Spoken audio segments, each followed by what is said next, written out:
Pemirsa BMKG Narkayang, puncak pengrauh sasi Sabah memargi ring bulan Desember mewah Januari kalih tali selai ring sejeroning nambakin baya banjir. Pemerintah Kota Denpasar sampun mepidabdab sekadi mersihang embahan toya saha ngeruk tukad.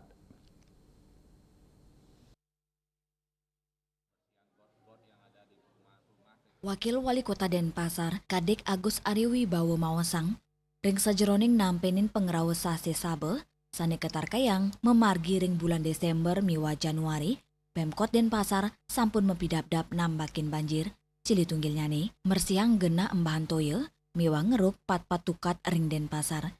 Dinas PUPR Kota Denpasar, taler sampun mecekang saha mersiang embahan toye, rumasuk got sane ketanya nih empet, turdangan ngawinang banjir. Ariwibowo ngaptiang, majeng kramane side matur, majeng pemerintah Kota Denpasar, Pet Pradi, manggi irigasi utawi got, miwa gena embahan toyo sani empat, mangda digelis kebersiang. Ring pemargin ngeruk tukat sampun memargi, ngawit sawetara bulan lintang, tur kaptiang, kanan inucap side ngewaliang kanan tukade.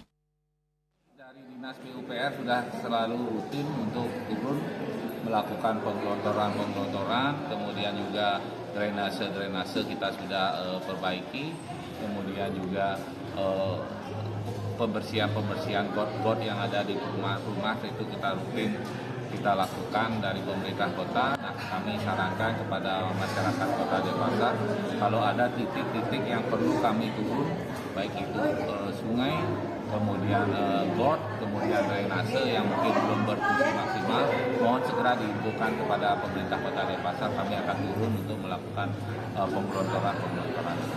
Kalau pengerukan sendiri sudah bagaimana Pak perkembangannya? Kami rutin melaksanakan pengerukan di 4 alur sungai, Tukat Mati, Tukat Tebe, Sungai Ayung, Sungai Tukat Badu.